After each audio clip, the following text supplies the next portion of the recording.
Hi, folks. Rick Wagner getting it right. Back again here on Kansas KGLN, the internet, and podcasting, and being, broadcast into the cosmos, which I'm hoping will lead to something positive one of these days. I mean, if aliens have to come take over the Earth, I'm not so sure they're going to want it. Anyway, so I hope everybody's having a good holiday. Hope you're driving safely. Today and Labor Day are the kinds of holidays that people get out on the road, and they get a lot of people out on the road, and not everybody is very wise about how they drive. We see that anyway. But lots of times people are going a good distance, they get tired, they fall asleep behind the wheel, they just get drowsy. If you feel like that, don't fight it. Find some place, pull over, get a cup of coffee, take a nap if you need to. Don't overreach on your driving. Also, while we're talking about driving, motorcycles. I would like to point out that there's a great deal of work being done on the roads, and I use work as sort of a too broad a term. Tearing something up and then leaving it for 2 months before you finish it, it doesn't seem to me like exactly work, but it classifies, I think, generally. But a lot of the road maintenance that's being done involves scraping the existing road and essentially putting striations in it, right? Which, when you're driving in your vehicle, your car, it just feels noisy and a little odd. If you're on a motorcycle, it can misguide, is the only term I can think of, your tires and give you a wobble if the striations catch your tires in the spaces between it a little bit and cause them to go sort of back and forth and create sort of a wobbly situation, which can cause you to lose control of the bike. Now, normally, the lighter bike is a little more susceptible to this, obviously.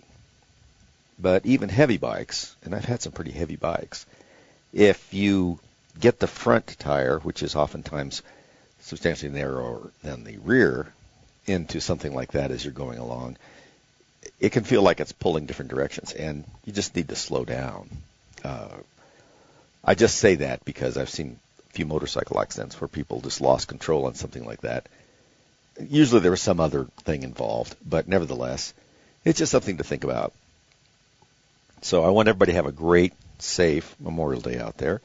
Take a moment to think about what we're really thinking about, which is people that have sacrificed their lives to the benefit of our country. And I kind of think that is something that if you went to, I don't know, the main street near a college in the United States, that people wouldn't know that. I don't think people know why we have half of our holidays. And some of our holidays, I'm not exactly sure why we have them. I mean, they're interesting events, but it costs a lot of money to have everybody go off work, particularly in the federal government. And we seem to have a number of days like that. I don't know. Maybe I'm getting cranky in my old age, but that's sort of how I see it. Anyway, the other thing I wanted to talk about before I forgot, I have my little notes here, is, this trip to China we were talking about, that President Trump went to China, didn't really get much.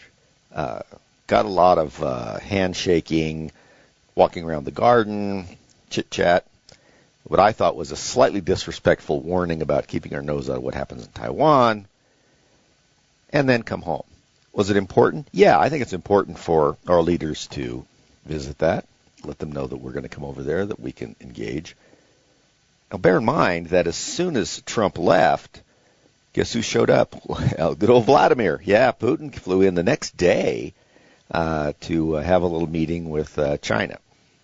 Now, I say China because these really are two countries and personalities meeting. It's interesting because if you go back to the early days of the Cold War, let's say, especially the late 50s, 60s, you see the Soviet Union as the big guy and China as sort of a troublesome fellow traveler. Remember, Mao's version of communism was not really the same as the version they had in the Soviet Union. That created a little friction. Plus, their ambitions were a little bit different. So they were a little more wary of each other. And we all know that, been warned by several very smart people, that we should never let China and Russia like each other more than one of them likes us. Well, that went out the window some time ago. And we've added to that because, and I'm trying to remember, I think Chairman Xi is going to North Korea soon. So really they're going ahead after President Trump left and solidifying this axis of crazy that has been existing out there. Now, Xi and Vladimir, I don't think are necessarily crazy.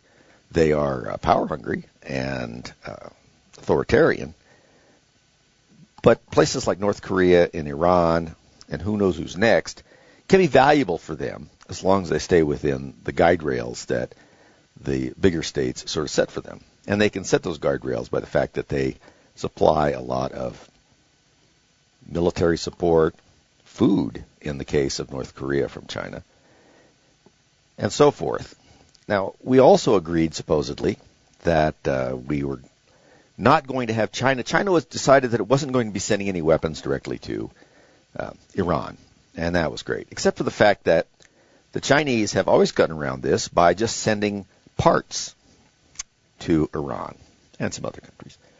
They don't send the weapons assembled. They send parts that can be made into the weapons. So they can never be said to be, well, we're not sending any weapons. We're just sending them motors and, flight control systems and, yeah, you're not fooling anybody, but it does take the reality out of the situation when you say that, well, you said weapons. These aren't weapons yet. So that seems to be continuing, although it's certainly opaque to see how much of it's going on, but I suspect we'll see more of it. We try and examine a lot of the drones and missile structures that we shoot down to see what kind of hardware we can find in them, if there's something from another country, etc. Although they're pretty careful not to stamp "Made in China" on the sides of things that they're shipping out like that. We could just infer by the technology and the similarity of that technology to things new about Chinese products to say that that's where it probably came from. It's the same way we can look at the more sophisticated drones that Iran has made and trace their design back to the loss of the drone in Iran under Obama, which I bring up periodically because that was a stupid thing to do. We had one of our most sophisticated drones shot down. They were recovering it. We let them recover it more or less. I don't know if it's because we didn't understand or we didn't have the reach. I don't know what it was. And then the answer was, well, it won't make any difference because they can't figure it out. Well, of course they figured it out. So this is why some of these drones you see in the stockpile for Iran look suspiciously like drones that we developed 6 or 7 years ago and are still actually in development. Now, if you want to see real drone groundbreaking stuff, really go to Ukraine. They need to be given credit for this mother of invention sort of thing, this necessity, is they're crafting smaller, maneuverable drones that were sort of commercial drones, sometimes even high-end individual drones, recreational ones, and reconfiguring them for ways to deliver payload. And they've been doing a tremendously interesting idea of how to conduct warfare over there lately. Anyway, watch all this stuff with a grain of salt. I mean, we're seeing a lot of bluster from our politicians, obviously from some of the others as well, but what's actually going on is still a little bit hazy. And I don't think we're the only ones that see it hazy. I think that the people in our government still feel it's a little hazy. It's hard to predict these guys that are holed up and Lord knows where in Iran, who's making the decisions and who they are. We'll be back. All right, everybody, second segment here. Thanks for holding on. I appreciate that. I didn't mean to go off in so many different directions in the first, but, when you get streaming consciousness radio, that sometimes is what happens. But what I wanted to say in this one, it was also in my notes, let's talk about the reference that I can never say it right. Yi? I think it's Yi. That might be it. reference about the Thucydides trap because it fit his narrative.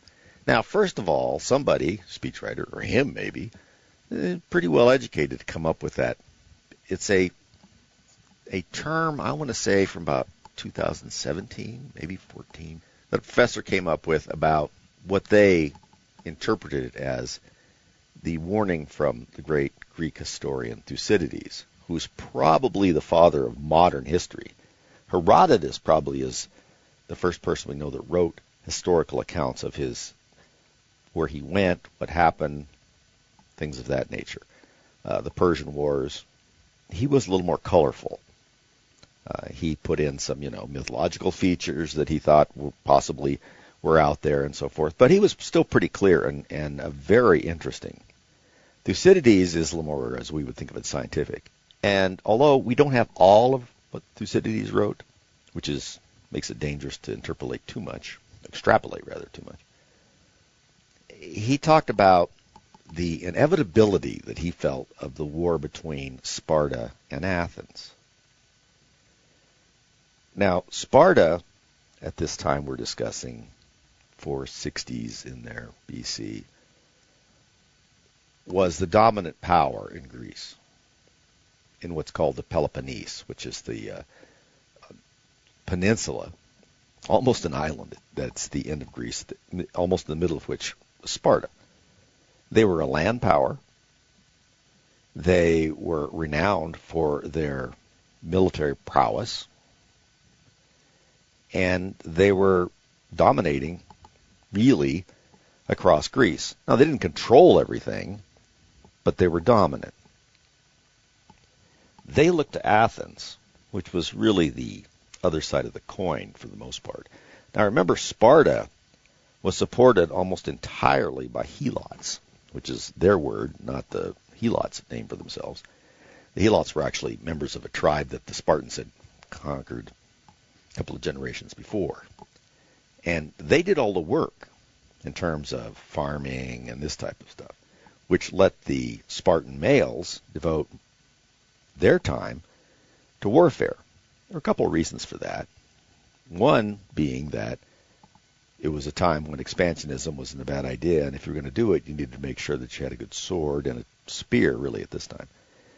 The other thing is that as it became apparent that there were a lot more helots working for them than there were Spartans, Spartans felt like having a super competent military machine was a good idea in case, you had to put down an uprising or something.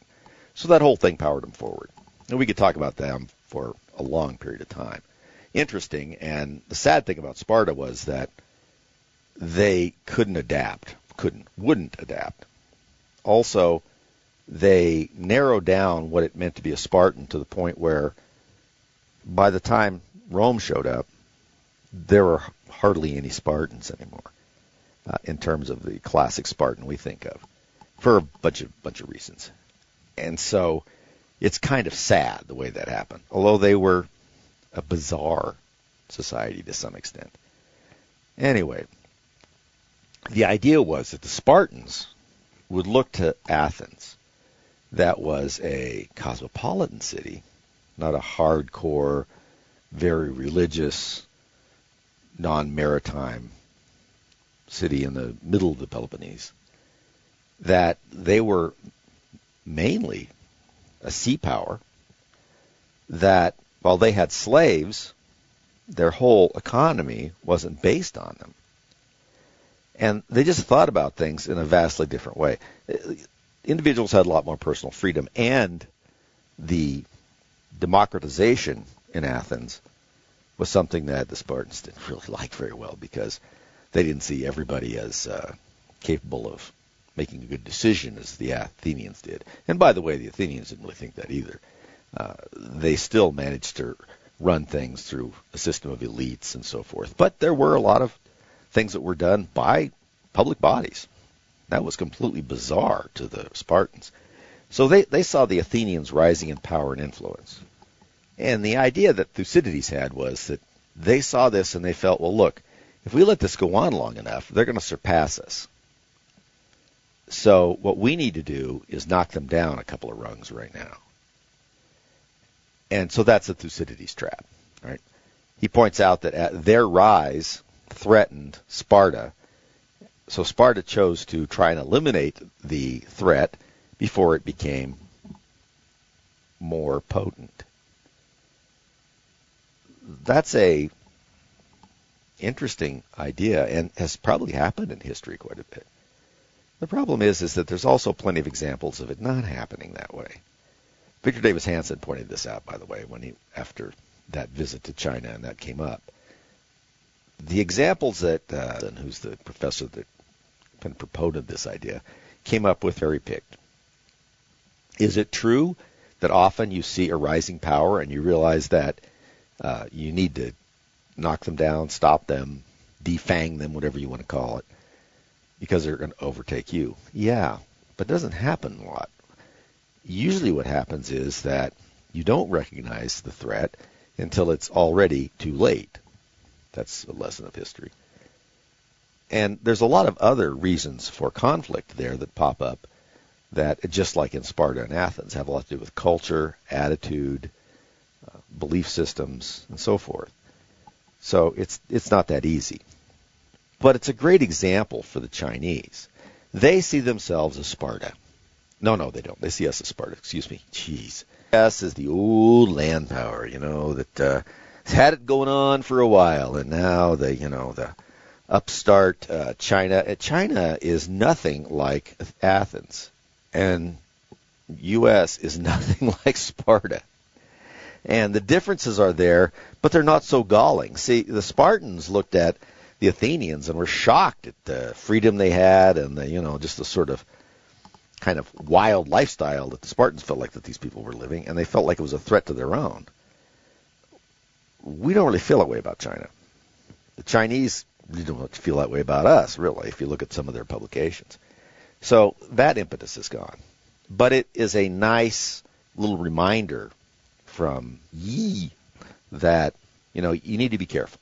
I mean, this is what it is. I mean, there were a couple things that were warnings there. One was the Taiwan piece, and this is kind of a warning too, is that, don't treat us as a competitor too much, because that can lead to a problem. You get the Thucydides trap where, the competitor sometimes is pushed back into a corner by the larger, older power, and that there's a inevitability of conflict and so forth. Now, there may be an inevitability of some kind of conflict here, but I don't think that's the reason. Yeah, I mean, when you have two essentially great powers, especially economic powers, sort of stretching out, and yeah, we've been stretched out longer than they have, but they want to move into the whole Pacific area there. Their idea of what their sphere of influence should be, pretty much, if you leave Hawaii and head, west, after a couple hours in the ocean, that should be China's stuff. They would like to see pretty much all of that area under their influence, one form or another. Now, it's going to take a while, but they're projecting themselves, obviously, around Taiwan, into the Philippines. They're befriending North Korea because they're a useful tool. Unfortunately, North Korea has brought the term useful idiot, really crystallized it. But nevertheless, they can be useful. Same thing they felt about Iran. Iran wasn't something that was an expansion necessarily that they were interested in. It was a way to distract the West, particularly us, but the West in general, in an area that's relatively far away from where China's interests are. So they're happy to have us messing around over in the Mediterranean and the Suez area and the Red Sea, while they have less interference because of that in cruising around and, trying to run off Philippine fishing boats in water that they've decided is theirs, conducting military exercises around Taiwan, et cetera, et cetera. And so they're happy to do that, or to let that happen, or to sort of nudge it along. And I think I mentioned this before. I'm pretty sure I did last week. But what's fascinating about what China's sort of plan is for what it thinks it needs to do in the Pacific is very reminiscent of what Imperial Japan wanted to do before World War II, and felt like the United States was hectoring them and preventing them from doing it. Now, they misread the United States and the situation, obviously, but they wanted to be able to have all that influence. And there were a lot of, once again, raw materials and products that they felt like they should control. Now, those products have changed a little bit. Rubber trees and stuff like that aren't as important as they were in 1938, but there's still raw materials in the form of rare earths and all of these kinds of things that we need to make technology that China has and some of these other places have access to that they'd like to make sure they hold on to. So there's not a Thucydides trap here. There's just one nation trying to keep the other. Hi, everybody. Welcome to our third segment here on Getting Right with Rick Wagner. Let's see. I have so many notes here. I've got to stop doing this. I've got to stop doing like an hour's worth of notes to try and do like 20 minutes. But so much interesting things have happened. First of all, how many of you have been noticing what was going on in the dump of the UFO files? Again, this is the second round of them, by the way. There's a second batch here, as I said. UAP, of course, unidentified aerial phenomena, because apparently UFO was too hysterical for them. The first bunch, came out, on May 8th? Second came out, the 22nd? And depending on where you get your news, the headline may sound like, Pentagon releases UFO videos, or new aliens files released, or mysterious orbs chase fighter jets, or Hillary Clinton proves to be alien. You never know where you're going to find these things. But some of them are kind of chillingly weird. There's like 222 that came out this last drop. Let's see. We've got reports of green orbs, discs, fireballs, and there's a really long document describing 209 sightings near Sandia, New Mexico, between 48 and 50. That's a lot of sightings. And, of course, no explanation what they think it might be. It's just for 2 years, there was something going on pretty much every second or third night out there. Now, there's a lot more videos and documents. Let's see. There's some testimony from military and civilian witnesses, which is pretty interesting. And there's some sightings from places like the Middle East, Iran, and Syria, which you would expect crazy stuff to be. And some NASA archival material, that recordings from space missions in the past where astronauts were reported seeing something unusual. So what's the takeaway here? Well, unidentified doesn't mean extraterrestrial. That's the most important piece of discipline in this discussion, I think. And the second, something can be identified or unidentified for many reasons. It may be a balloon, it may be a drone, it may be a sensor error, it could be atmospheric distortion, it could be a classified aircraft. You don't know. And it may be foreign surveillance. Remember the balloons that drifted across the United States from China? Yeah, those were a good example of something unexplained at the time. Of course, when you had the Biden administration, a lot of unexplained things happened. Now, the All-Domain Anomaly Resolution Office. That's what this came from. They said this data is a national security problem, not a space invasion, which I think is probably a responsible way to talk about it. What they're saying is, because we can't identify what a lot of these things are going on, or what's going on with a lot of these things or what they are, it's more of a national security question than something to do with extraterrestrials. Because we've got people who are, radar operators, military personnel, pilots, people like that are seeing objects of some sort. Maybe they're highly advanced foreign drones, who knows. But it does matter if there's some sort of sensor artifacts. If we're confusing ordinary objects for threats, I also would like to know that. So the UAP can be strategically important without being alien. And I think that's probably a good thing to think about. Doesn't mean there aren't aliens out there, by the way. Any of us have seen the last two mayors of Chicago know that not only are they out there, they're here, they're among us, they're in politics, okay? And not doing a very good job of pretending to be human. Anyway, people have to slow down a little bit. The release doesn't give us an answer. I think a lot of people thought it was going to be an answer of some sort, like we see these clips from Steven Spielberg's movie that's going to come out in the middle of the summer, which I'm anxious to see. Disclosure Day, right, about this. And it's very well done. Unfortunately, the government rarely does things as well as Steven Spielberg. So we're not going to get those kinds of answers. But it does bring up kind of an uncomfortable point. If you do transparency, it does help people's trust in the government. But when you don't have answers, it creates a little confusion, which is one of the reasons I think they withheld some of this stuff, because they don't have any answers either. And it isn't like it's clearly, what kind of alien it is. Is this an alien? Is this, what are these things? And I think many people shied away from releasing it because they didn't have anything to say about it. This just happened. We recorded it. It's strange as heck, but a lot of the strange things have happened in history and never been able to figure out. We're not sure we'll ever figure these out. And just because there's a lot of reports doesn't mean these reports are evidence. That's the other thing. When you see all of these things lined up out there, you realize that, oh gosh, there's a lot of people saying kind of the same thing, but not in a way that makes you believe that they're seeing the same thing, more that they're just describing the same thing. Because we're very suggestible people. And if we had never heard in, I don't know, when did they start doing this, talk about flying saucers? I guess the 50s, early 50s. If nobody had ever decided it was a flying saucer, think about that to begin with. I mean, we're so used to the term now. Flying saucer.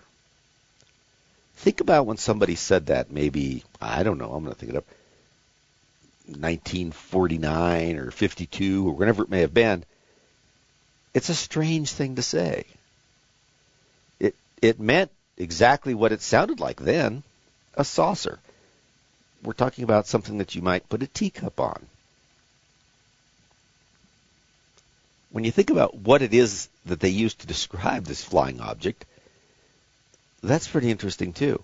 Now, of course, we've stuck the word saucer to orbs, longitudinally long ships, whatever, they're all flying saucers. But the idea that somebody saw something and described it as something that was in their china cabinet is kind of interesting.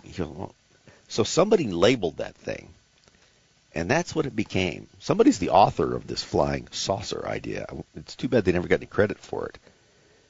And when you look through some of these records, a lot of them are less interesting than they seem. They might be ordinary objects, might be sensor problems, some type of technology that we have misidentified. Some of them are more than likely some kind of foreign surveillance.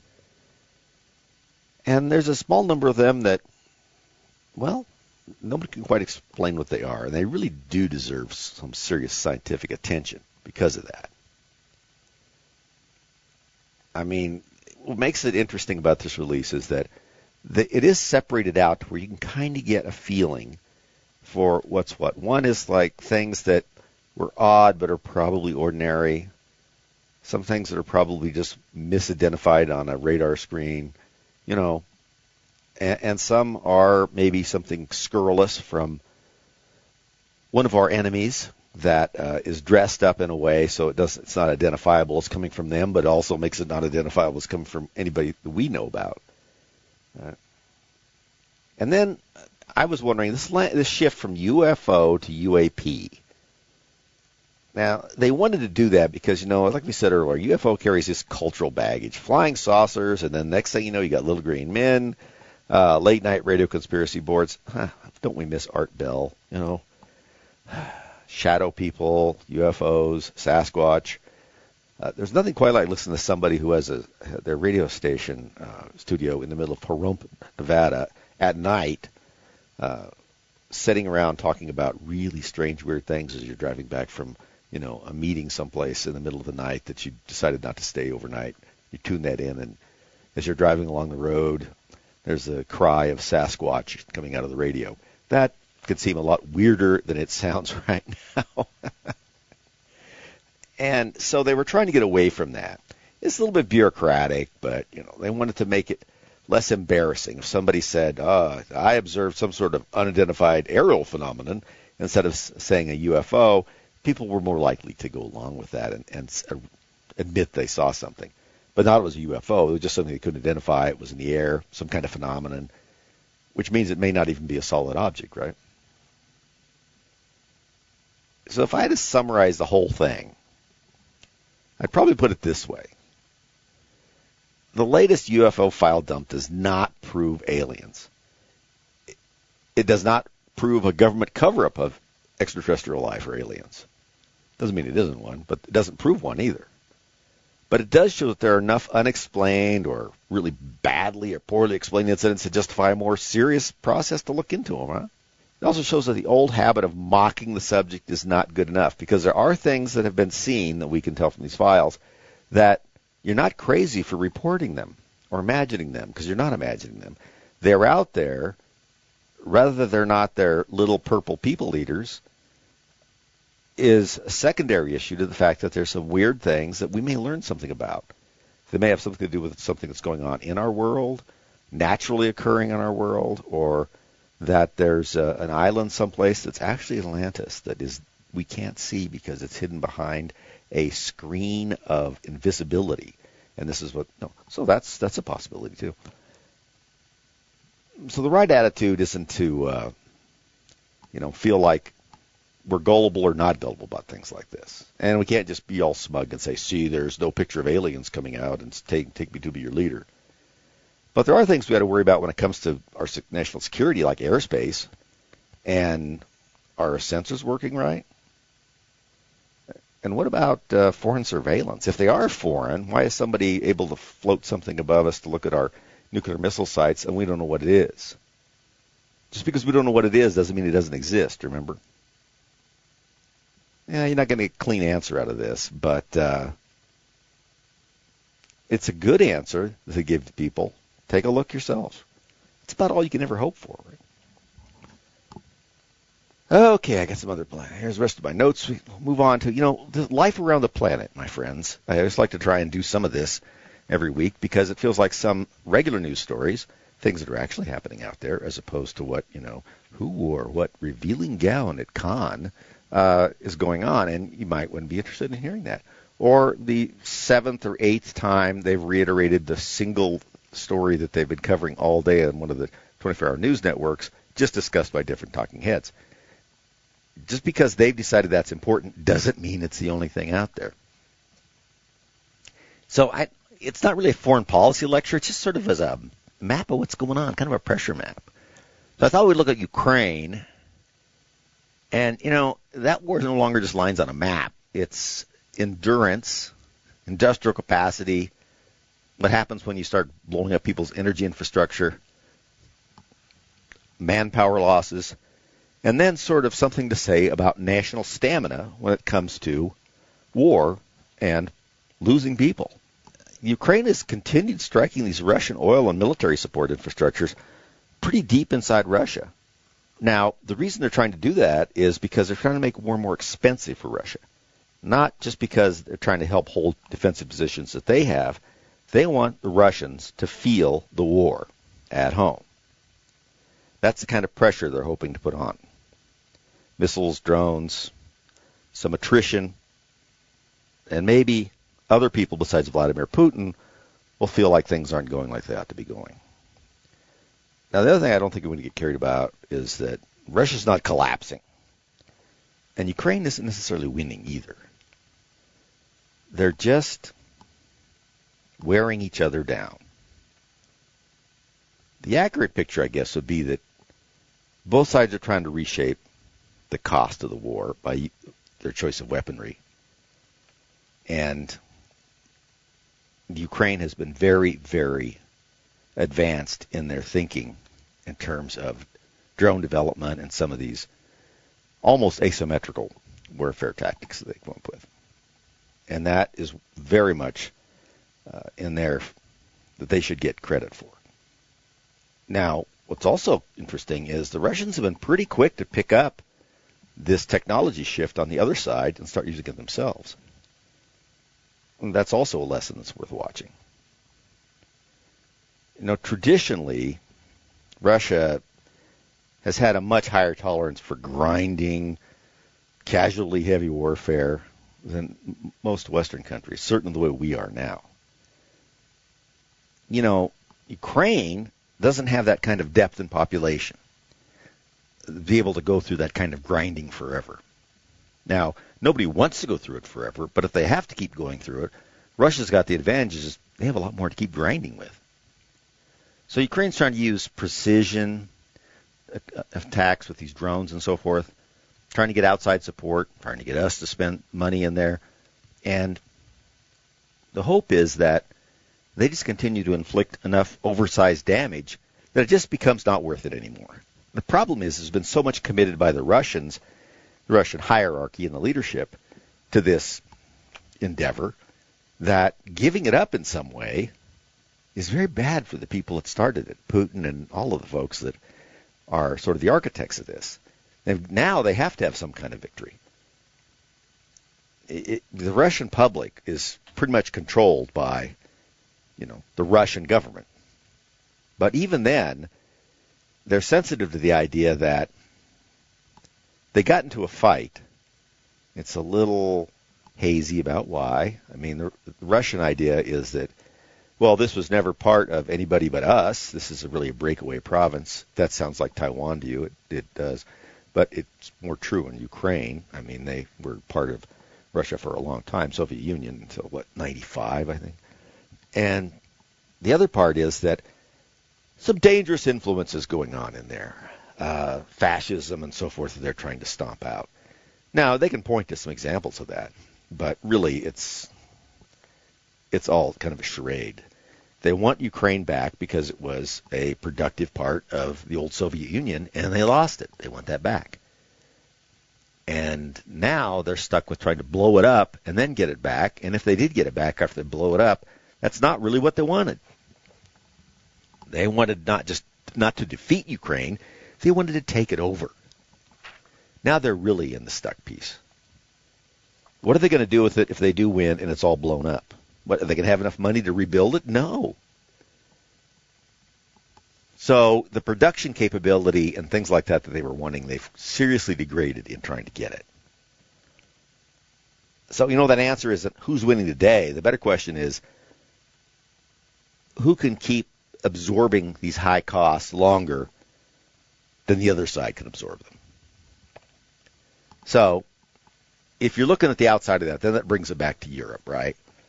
Germany and these other European countries are beginning to accept that the old security arrangement is changing. President Trump has made it pretty clear he's not happy about NATO. NATO seems not to be interested in being NATO. They think more about that they should just give sort of ideas to the United States, and that should be enough. Now, they've lived under our security umbrella for a long time, and they spent relatively very little on own defense, and we know that. And that's not completely over, but it is changing. Now, Europe is rearming. That always sounds a little ominous, doesn't it? Russia's not theoretical to them. It's not very far away. And mechanized warfare these days has the ability to penetrate deeply into places in just a couple, 3 days. Now, they're, not very impressed with the way Russia has run this up to now, but they may have learned some lessons from this. And besides that, who wants to be seen as weak enough to have somebody try and blow you up, even if you win? You'd like to prevent that. So they're moving kind of from a mostly American-backed insurance policy towards something that probably going to require the Europeans to carry more of their own weight. That transition is kind of risky, though, because they haven't been used to that, and the parts of their economy that should be engaged in it are going to have to be realigned.